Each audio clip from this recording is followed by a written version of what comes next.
بسم اللہ الرحمن الرحیم. کشمیر ڈیجیٹل کے ساتھ میں ہوں آپ کا میزبان حق نواز مغل. ناظرین، جیسا کہ آپ جانتے ہیں کہ ہم اپنے پوڈ کاسٹ میں ہر دفعہ کوشش کرتے ہیں ایک نوجوان کو تلاش کر کے لائیں، اور ایک ایسے نوجوان کو جو نہ صرف تعلیمی نظام یا تعلیمی میدان میں آگے ہو بلکہ غیر نصابی سرگرمیوں میں بھی آگے ہو، یا ہم ایسے کسی نوجوان کو بلائیں جو تعلیم پر بات کر سکے، نصاب پر بات کر سکے، یا اپنے علاقے کے مسائل پر بات کر سکے. آزاد کشمیر میں جو یونیورسٹی ہے جامعہ کشمیر، اس میں شعبہ قانون کے آخری سیمسٹر کے طالب علم ہیں، اور تعلق ان کا گلگت بلتستان سے ہے. گلگت بلتستان آپ کو پتہ ہے دا لینڈ آف منرلس اور ڈرائی فروٹس، اور دا لینڈ آف پیکس کہا جاتا ہے اس کو، اور دا لینڈ آف کلچر کہا جاتا ہے. وہاں سے ہمارے درمیان موجود ہیں آج ایک نوجوان جناب عمر اقبال ایڈوکیٹ. ہم آپ کو کہہ سکتے ہیں. آپ سر اس ٹائم ایڈوکیٹ کہنا مناسب نہیں، کیونکہ ابھی ہماری ڈگری کمپلیٹ ہوگی، اس کے بعد ہمارا لائسنس ایک پورا لیگل ایک ہوئے ہے، اس کے بعد ہم ایڈوکیٹ کے لائق ہوں گے. ابھی آپ ہمیں لائر کہیں یا طالب علم کا قانون کا طالب علم کہیں تو یہ بہتر ہوگا. قانون کا طالب علم. لائر اور ایڈوکیٹ میں کیا فرق ہے؟ سر لائر اور ایڈوکیٹ میں بیسک ڈفرینس یہ ہے کہ اگر کوئی بندہ جو لا کی ڈگری لیتا ہے، جسٹ لا کی ڈگری لیتا ہے، وہ لائر بنتا ہے. اگر وہ اس فیلڈ میں آگے اپنے آپ کو لے کے جانا چاہتا ہے تو وہ پھر پریکٹس میں جاتا ہے، اور وہ ایک لائسنس جو ہوتا ہے اس کو ملتا ہے، ڈسٹرکٹ کورٹ کا لائسنس، جو آفٹر ڈگری 6 منتھ 7 منتھ کے بعد مل جاتا ہے. تو پھر وہ آپ ایڈوکیٹ بنتے ہیں، انرولڈ ایڈوکیٹ. پھر آپ اپنے کیسز کو آپ جا کے وہ پرسیو کر سکتے ہیں. اس کے لیے آپ کو کوئی ٹیسٹ دینا پڑتا ہے، امتحان دینا پڑتا ہے، یا اسی ڈگری کی بیس پر؟ نہیں سر، اس کے بعد یہ ہوتا ہے کہ ڈگری کے بعد ہمیں لا گیٹ، جو کہ 2017 کے بعد سپریم کورٹ آف پاکستان کا یہ ایک ججمنٹ ہے، تو ہمیں لا گیٹ دینی پڑتی ہے. اس کے بعد ہمارا انٹیمیشن بھیجا جاتا ہے، اس میں ہماری ڈی ایم سیز وغیرہ پھر ساتھ اٹیچ ہوتی ہے. تو پھر اس کے بعد ہمارا انٹرویو ہوتا ہے. اس کے بعد پھر ہمیں اگر وہ اہل سمجھے تو پھر ہمیں لائسنس گرانٹ کیا جاتا ہے. License grant. جی. کبھی ایسا بھی ہوتا ہے کہ کسی کو لائسنس گرانٹ نہ ہوا ہو جو یونیورسٹی سے ریگولر پڑھا ہو؟ سر ڈیفینیٹلی بہت سارے ایسے اسٹوڈنٹ ہمارے سامنے ایگزامپلس پڑی ہوئی ہیں. وہ پھر دوبارہ لا گیٹ پاس نہیں ہوتی. سر ہوا یہ کہ پہلے لا گیٹ 2017 میں جب متعارف کروایا گیا تو اس وقت 2 چانس تھے. پھر بعد میں جب بچے پاس نہیں ہوئے تو اس کو بڑھا کے 3 کر دیے گئے. پھر بھی نہیں ہوا تو پھر 5 ہو گئے. پچھلے سال پھر میں نے دیکھا تو سپریم کورٹ نے دوبارہ اس کو پی بی سی ہے، پاکستان بار کونسل، وہ اس کو ریگولیٹ کرتی ہیں، اس نے چانسز کو مزید بڑھا کے 7 کر دیے ہیں. تو سمجھو کہ لا گیٹ پاس نہیں ہوتی ہے. ہم جیسا کہ نالائق اسٹوڈنٹ ہو گئے تو مشکل نہیں. آپ نالائق ہیں. آپ تو ہمیں پتہ چلا کہ آپ اپنی کلاس کے اپنے شعبے کے ٹاپر اسٹوڈنٹس میں سے ہیں.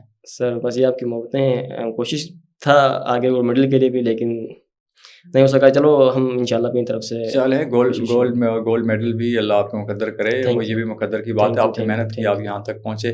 آپ اتنے دور سے آئے، آپ گلگت کے پہاڑوں سے آئے، اور آپ نے آزاد کشمیر یونیورسٹی کو چنا، اور یہاں پر آپ نے اپنے سیمسٹر کو کمپلیٹ کیا، اور آپ گولڈ میڈلسٹ کی دوڑ میں تھے. اگرچہ ابھی آپ تھوڑا سا میرے خیال میں ڈائیورٹ ہوئے وہاں سے، تو کوئی بات نہیں ہے. یہ نمبر جو ہے نا، یہ نمبرز گیم نہیں ہے، یہ میٹر نہیں کرتی. آپ کی قابلیت جو ہے وہ آپ کے ساتھ چلتی رہتی ہے. مجھے یہ بتائیں گے کہ جس دھرتی سے آپ آئے ہیں، گلگت بلتستان، اس کو چوٹیوں کی دھرتی بھی کہا جاتا ہے. بلند جو ہمارے جو سلسلے ہیں وہ یہاں موجود ہیں. اس کو معدنیات کی دھرتی بھی کہا جاتا ہے. کہا جاتا ہے کہ گلگت کے پہاڑوں سے سونا نکلتا ہے. کیا یہ بات سچ ہے؟ سر بالکل. آپ نے جیسے مجھ سے پوچھا کہ گلگت کے پہاڑوں سے سونا نکلتا ہے، ڈیفینیٹلی آپ نے اپنی ہی کوشچن کے اندر بتایا کہ گلگت کے پہاڑوں سے معدنیات in terms of the highest mountains in the world in Pakistan.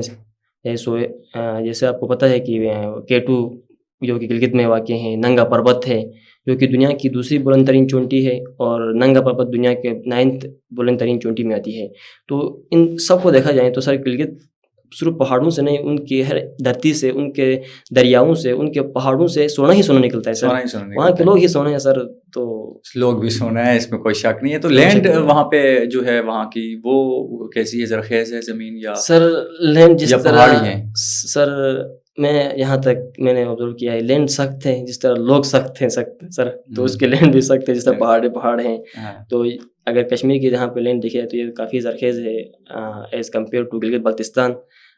لیکن وہاں کے جو دریا ہیں، وہاں کے جو پہاڑ ہیں، وہاں کے جو لوگ ہیں، ان کی مثال شاید میں نہیں بلکہ پوری دنیا. گلگت کے نوجوانوں کا پسندیدہ مشغلہ کیا ہے؟ کھیل کیا ہے گلگت کے نوجوانوں کا؟ سر گلگت کے نوجوانوں کا زیادہ تر جو پسندیدہ مشغلہ ہے وہ تو کرکٹ ہی ہے، کیونکہ وہاں پہ یہ پاکستان ہی میں پورا ایک مقامی کھیل بھی وہاں پہ وہ مقامی کھیل اگر سر دیکھا جائے تو جو سب سے پسندیدہ جو دیکھنے کے لحاظ سے جو ہیں وہ پولو ہے سر. پولو کیونکہ وہ بادشاہوں کا کھیل بھی کہا جاتا ہے, وہ مردوں کا بھی کھیل کہا جاتا ہے. ہمارے گلگت بلتستان میں یہ جو کھیل کھیلی جاتی ہے یہ بڑے درے لوگ اور بڑے تگڑے لوگ کھیلتے ہیں اور لوگ بہت شوق سے دیکھتے ہیں. اس کے لیے کوئی خاص قسم کا گھوڑا رکھنا پڑتا ہے؟ خاص قسم کا گھوڑا سر ڈیفینیٹلی اس کے لیے آپ کے پاس ایک اچھا سا عام گھوڑا نہیں رکھ سکتے آپ. عام گھوڑے نہیں سکتے سر, قسم ہے یہ خاص قسم کے ایک صحیح تگڑے گھوڑے رکھتے ہیں, ان کو صحیح پالتے ہیں, پوستے ہیں صحیح طریقے سے, ان کو مطلب ایک حساب سے اس کو بھی ایک طریقہ فیملی کی طرح اس کو ٹریٹ کر کے صحیح طریقے سے. یہ تو آ گیا مردوں کا. عورتوں کے وہاں پہ کوئی روایتی کھیل ہیں جو نوجوان بچوں کے لیے, بچوں کے لیے؟ اگر میں آپ کو بتاؤں تو ہمارا جو کلچر ہے تھوڑا ہم اس بیکورڈ ایریا سے ہیں, تو وہاں پہ عورتوں کی یہ سپورٹس وغیرہ کے بارے میں اتنا کوئی وہ نہیں ہے سر. اگر آج کل دیکھا جائے تو ہمارا ایک ڈسٹرکٹ ہے ہنزا, وہاں پہ کچھ اس طرح کی جو سنو فیسٹیول ہے یا سمر فیسٹیول کے نام سے وہاں پہ کچھ اس طرح کی چیزیں آئی ہیں, یا ایک جو مذہبی حلقوں میں اس کو اچھا نہیں سمجھا جاتا ہے, جبکہ یہ دوسری طرف سے دیکھا جائے تو یہ ایک اچھا ہے, چلو وہ بھی ایک اچھی ایکٹیویٹی ہے, تو وہاں پہ آیا ہے. جبکہ گلگت بلتستان میں یہ رواج بہت کم ہے. جی بی میں کتنی یونیورسٹیز ہیں سر؟ یہ کوشچن آپ نے کر کے بہت اچھا کیا, کیونکہ ایز اے اسٹوڈنٹ اس کو ہم نے بہت قریب سے دیکھنا ہے. گلگت بلتستان میں صرف ایک ہی یونیورسٹی ہے سر, ایک یونیورسٹی کیایو کراکوم انٹرنیشنل یونیورسٹی. ایک ہی یونیورسٹی ہے جو کہ گلگت سٹی کے اندر ہے, جبکہ اس کی ایک برانچ ہے سکردو کے اندر. اچھا, برانچ سکردو کے اندر ہے, تو سمجھو کہ ایک ہی یونیورسٹی اور اس کا سب کیمپس ہے. کیا وہاں پر شعبہ قانون موجود ہے؟ سر اگر شعبہ قانون وہاں موجود ہوتا تو شاید آج عمر یہاں نہیں ہوتا. اچھا, آج عمر اقبال یہاں نہیں ہوتا سر. یہ ہمیں بڑی سر ہماری بدقسمتی ہے.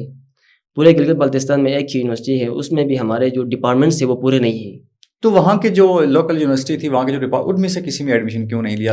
وائی لا؟ سر دیکھیں, لا میں ایڈمیشن میں نے کیوں لیا, کیسے آیا, تو ایک بہت بڑا ایک ڈبیٹ بن جائے گی. ابھی ہمارا جو مین فوکس ہے سر, جس طرح گلگت بلتستان اور کشمیر کا اگر میں تقابلی جائزہ کروں گا, کمپیریزن کروں گا یونیورسٹیز کے لحاظ سے, ان ٹرم آف یونیورسٹیز, سر یہاں کشمیر کے اندر کم سے کم آپ کو پتہ ہے 4 سے 5 یونیورسٹیاں ہیں, جو کہ پاکستان کے ہر ایک علاقے سے, چاہے وہ گلگت بلتستان ہو, چاہے وہ بلوچستان ہو, چاہے وہ KPK ہے, چاہے پنجاب, وہاں سے بچے یہاں کے پڑھتے ہیں, آتے ہیں. جبکہ ہمارے گلگت کے اندر ایک ہی یونیورسٹی ہے, اس میں بھی ڈپارٹمنٹس میں آپ کو پہلے بتایا پورا نہیں ہے. ابھی لا کا ہی ڈپارٹمنٹ بالکل وہاں پہ نہیں ہے, تو ابھی اگر کوئی بچہ لا کرنا چاہیں تو وہ کدھر جائیں؟ لا کا ڈپارٹمنٹ وہاں ہونا چاہیے. لیکن کیا آپ یہ نہیں سمجھتے کہ اتنے چھوٹے سے علاقے پہ اتنی زیادہ یونیورسٹیز بننے سے جو کوالٹی آف ایجوکیشن ہے وہ کمپرومائز ہوگی؟ بالکل سر, میں آپ کی بات سے بالکل متفق کرتا ہوں, لیکن میں ساتھ ساتھ یہ بھی بتاؤں گا سر, جیسے اگر دیکھا جائے تو گلگت بلتستان کا جو رقبہ ہے وہ 72,400 مربع کلومیٹر کچھ علاقے پر محیط تھے, جبکہ آپ کا جو آزاد کشمیر ہے وہ کوئی 11 سے 13,000 مربع کلومیٹر پر مشتمل ہے, جبکہ یہاں کی آبادی تھوڑا پاکستان ہمارے گلگت کی آبادی سے تھوڑا زیادہ ہے. اگر یہاں پہ فار ایگزامپل اگر 5 یونیورسٹیاں بن سکتی ہیں, تو کیا گلگت بلتستان میں 2-3 یونیورسٹیاں بن سکتی ہیں؟ 5 یونیورسٹیز ہیں, اس کے ذیلی کیمپسز بھی ہیں سر. ابھی اگر ہم اپنی یونیورسٹی کی بات کریں, یونیورسٹی مظفر آباد کی, تو یونیورسٹی مظفر آباد کے آگے نیلم کیمپس ہے, جیلم کیمپسز ہیں آپ کے. جبکہ دوسری طرف سر اگر دیکھا جائے تو ہمارے جو میڈیکل کالجز ہیں, گلگت میں ایک بھی میڈیکل کالج نہیں ہے. اور پاکستان میں اوپن میرٹ میں کوئی 90 کچھ ہماری سیٹس ہوتی ہیں, تو بچے مطلب اتنا وہ مقابلے میں آتے ہیں کہ 92% لانے کے باوجود بھی وہ رہ جاتے ہیں. اچھا, پھر وہ ذہنی مینٹلی ٹارچر کا شکار ہوتے ہیں, پھر وہ خودکشیاں ہوتی ہیں, ڈپریشن میں چلے جاتے ہیں. پچھلے سالوں میں ہمارے سر وہاں گلگت میں خودکشیاں زیادہ تر اسی اسٹوڈنٹ کی وجہ سے ہوئی ہیں کہ بھائی وہ ایک بہت زیادہ جدوجہد کرتے ہیں, کرنے کے بعد وہ اپنا مقصد حاصل نہیں کر سکتے ہیں. اسی وجہ یہی ہوتی ہے کہ بھائی سیٹیں وہاں بہت کم ہوتی ہیں. تو ابھی یہاں آزاد کشمیر کے اندر دیکھا جائے تو کم سے کم 4 سے 5 میڈیکل کالج ہیں, جبکہ ہمارے پاس ایک بھی نہیں ہے. ان ٹرم آف اگر ہم دیکھا جائیں تو یہاں پہ ٹیکنیکل اس میں انجینئر کے 3 میڈیکل کالج ہیں اس وقت آزاد کشمیر میں. 3 میڈیکل کالج ہیں, راولکوٹ میں ہے, مظفر آباد میں ہے, اور آپ کے پاکستان میں بھی اوپن میرٹ میں وہاں پہ کوئی 100+ وہاں پہ بھی ہیں. ان سب کو ملائے تو کم از کم 500+ ہو گئی. تو آپ کا بچہ جو 80% نمبر لے کے آتا ہے وہ بھی چلا جاتا ہے, جبکہ ہمارا جو بچہ ہے وہ 95% پہ لے کے وہ رہ جاتا ہے. تو سر یہ کیا ہمارے ساتھ زیادتی نہیں ہے؟ یعنی گلگت کے اسٹوڈنٹس یہ سمجھتے ہیں کہ یہ ان کے ہاں میڈیکل کالج کا نہ ہونا یا یونیورسٹیز کا نہ ہونا ان کے مستقبل کے لیے اچھی بات نہیں ہے سر. بالکل. تو کیا آپ میں آپ سے جو اگلا سوال پوچھوں گا, آپ وہاں سے یہاں پہ آئے, یہاں کیسا لوگوں کو کیسا پایا, آپ کو کن مشکلات سے گزرنا پڑا, سر میں 2022 میں میری یہاں پہ نومینیشن ہوئی تھی گلگت ڈائریکٹریٹ سے. ہماری کچھ پاکستان کی مختلف یونیورسٹیز کے اندر ہماری مختص سیٹیں ہوتی ہیں. ہلاک کے اندر اس وقت کوئی 13 سے 15 کچھ سیٹیں تھیں, تو اس میں میرا جو نومینیشن بنا تھا وہ یہاں پہ بنا تھا. مجھے پتہ ہی نہیں تھا کہ کشمیر کے اندر کوئی اس طرح یونیورسٹیاں ہیں. تو میرا بڑا بھائی نے مظفر اقبال جو میرا مینٹور ہے, اس نے کہا کہ بھائی آپ وہاں جائیں, وہاں کے لوگ اچھے ہیں, آپ کو اچھے کوالٹی آف ایجوکیشن ملے گی. تو میں نے کہا ٹھیک ہے, آپ کی بات سر آنکھوں پہ. تو میں یہاں پہ آیا. الحمدللہ سر میں آج بہت خوش ہوں. آج میرے 5 سال مکمل ہونے والے ہیں, کوئی 3-4 دن کے اندر انشاءاللہ ہو جائے گا. تو مجھے بہت خوشی فیل ہوئی. میں یہاں آیا ایک اعلیٰ تعلیم حاصل کرنے کے لیے. میں یہاں پہ آیا تھا, ایک لاء کی ڈگری تھی, لیکن یہاں آ کے مجھے یونیورسٹی کے اندر جو ماحول ملا, یونیورسٹی کے باہر جو ماحول ملا, وہ بہت فرینڈلی اور بہت ہی اچھا انوائرمنٹ ملا, جس کی وجہ سے میں یہاں تک سمجھتا ہوں میری گرومنگ ہوئی ہے. اس سے پہلے میں اس طرح کا عمر نہیں تھا. الحمدللہ آج میں جو بولنے کا لائق بھی ہوا ہوں, آج آپ کے سامنے میں کھڑا ہوں, تو الحمدللہ اسی یونیورسٹی کی بدولت, انہی لوگوں کی بدولت میں یہاں ظاہر لینگویج بیریئر بھی تو ظاہر تھا. آپ کی لینگویج ہو رہا ہے, یہاں کی لینگویج ہو رہا ہے, میڈیم آف ٹیچنگ جو ہے اس میں ظاہر مسائل. سر اگر دیکھا جائے نا تو یہ لینگویج بیریئر میٹر نہیں کرتی ہے, کیونکہ اگر گلگت بلتستان کا جو خطہ ہے وہاں اندر بھی دیکھے جائیں تو کم سے کم 5 یا 6 اس سے زیادہ بھی زبانیں بولی جاتی ہیں, جس میں شنا ہے, بلتی ہے, بوششکی ہے, خوری ہے. قبائلی علاقہ جات میں اس وقت بلا کے یہ کوئی ہمارا کوئی 72 سے زائد بولیاں ہیں بولی جاتی ہے. وہاں اگر اندر اس طرح کی زبانیں بولی جاتی ہیں تو یہاں آئیں تو یہاں اتنا کوئی امپیکٹ نہیں پڑتا ہے. یہاں پہ زیادہ تر اردو بولی جاتی ہے, پھر ہندوکو اور کشمیری. تو چلو ہم نے بھی ہندوکو اور کشمیری سن کے ہم نے بھی ابھی بولنے کے تیار نہیں ہوئے, تو کم سے کم سن کے ہمیں سمجھ آتی ہے. تو یہ بھی اچھی بات ہے کہ بھائی ہم نے ایک کوالٹی آف ایجوکیشن کیسا ہے یہاں. سر کوالٹی آف ایجوکیشن کی میں بات کروں تو سر الحمدللہ, کیونکہ مجھے خود یہاں پہ میں نے 5 سال گزارا ہے, بہت اچھی ہے. ابھی آپ خود اس بات سے اندازہ لگائیں سر کہ یونیورسٹی آف مظفر آباد کے اندر اگلے سال سے پی ایچ ڈی کی کلاسیں لگنے والی ہیں. اور ابھی جو میرا ڈپارٹمنٹ ہے, ڈپارٹمنٹ آف لاء میں کم سے کم 7 سے 8 ہمارے پی ایچ ڈی ڈاکٹرز ہیں, جو کہ مختلف کنٹریز سے, ترکی سے, یو کے سے, یو ایس سے, وہاں سے کر کے آئے ہوئے ہیں. ہمارے ویل کوالیفائڈ ٹیچرز ہیں, ڈاکٹرز یہاں پر ہمیں پڑھاتے ہیں. تو ڈیفینیٹلی سر آپ کو خود پتہ ہے جب ایک ڈاکٹر پڑھاتا ہے تو پھر اس کے جو منہ سے ہر ایک بات نکلتی ہے وہ سونا کی طرف نکلتی ہے, اور ہمیں سن کے بھی مزہ آتا ہے, اور اس کو ہم بہت جلدی پک کرتے ہیں. تو بہت اچھا لگتا ہے. جی کے جو اسٹوڈنٹ ہیں وہ اسٹوڈنٹ بھی بہت اچھے اور فرمانبردار اور بہت اچھے اسٹوڈنٹ ہیں, آپ کو یہ کریڈٹ جاتا ہے. Thank you sir. بہت شکریہ عمر, آپ کے مستقبل کے لیے بہت ساری نئے خواہشات. یہ تھے عمر اقبال جو بتا رہے تھے کہ گلگت بلتستان میں جو یونیورسٹیز نہ ہونے کی وجہ سے وہاں سے جو نوجوان ہیں ان کو سفر کرنا پڑتا ہے اور یہاں تک آنا پڑتا ہے اور پڑھنا پڑتا ہے. اگرچہ یہاں کا ماحول اچھا ہے, فرینڈلی ہے, عوام بڑی کوآپریٹیو ہے, ٹیچرز کوآپریٹیو ہیں, ٹیچنگ کوالٹی جو ہے وہ بہتر ہے.